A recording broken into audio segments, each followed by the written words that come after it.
एक नगर में एक राजा राज्य करता था।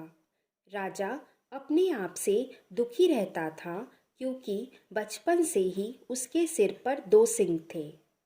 अपने सींग को छिपाने के लिए राजा हमेशा पगड़ी बांधकर रहता था। एक बार की बात है, राजा के बाल बहुत बड़े हो गए। राजा ने मंत्री को आदेश दिया कि किसी अच्छे हजाम को बुला लाए। राजा के सैनिक नगर के सबसे अच्छे हजाम के पास गए। उसका नाम था मुंबई हजाम। राजा के सैनिक ने मुंबई हजाम को बुलाकर बोला, चलो, राजा ने तुम्हें बुलाया है। मुंबई हजाम डर गया।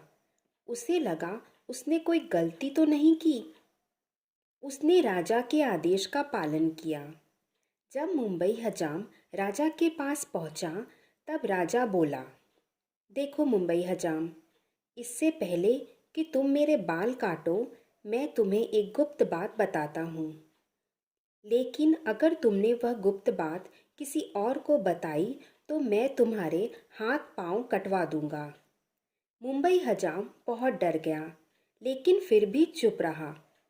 राजा बोला, बचपन से ही मेरे सिर पर दो सींग हैं।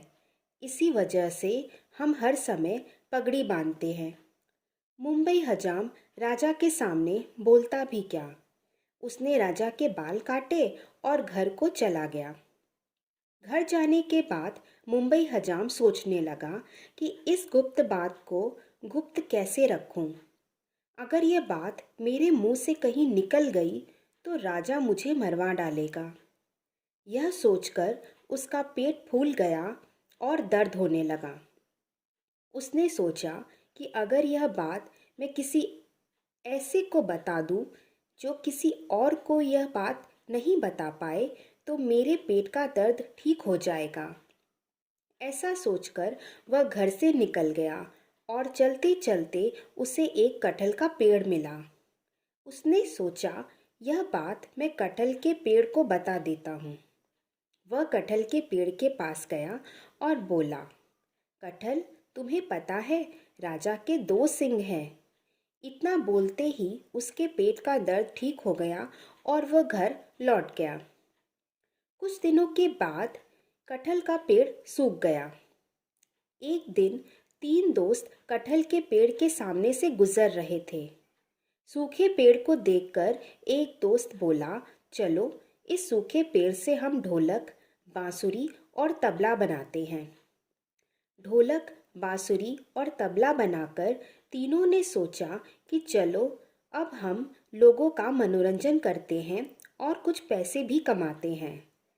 जैसे ही बांसुरी पहले ने बजाई, उसमें से आवाज़ आई, राजा के दो सींग, राजा के दो सींग।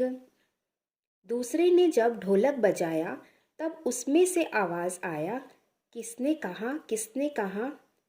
तीसरे ने जब तबला बजाया तो उसमें से आवाज़ आया, मुंबई हजाम, मुंबई हजाम। यह सुनकर सभी लोग आश्चर्य में पड़ गए और यह बात आग की तरह फैल गई। जब यह बात राजा के कान तक पहुंची, तब राजा ने मुंबई हजाम और उन तीन दोस्तों को बुलवाया।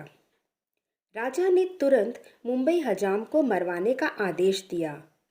यह बात सुनकर मुंबई हजाम रोने लगा और बोला, राजा जी, यह बात मैंने कटहल के पेड़ को बोला था, किसी व्यक्ति को नहीं, इसलिए मुझे माफ़ कर दीजिए। राजा ने उसे माफ़ कर दिया और 10 कोड़े लगाकर नगर से निकाल दिया और ढोलक, बांसुरी और तबला को भी नष्ट करने का आदेश दिया। तो इस कहानी से हमें यह सीख मिलती है कि अगर कोई गुप्त बात किसी को पता चल जाए तो वह गुप्त नहीं रहती। किसी न किसी तरीके से वह बात बाहर आ ही जाती है। Thank you.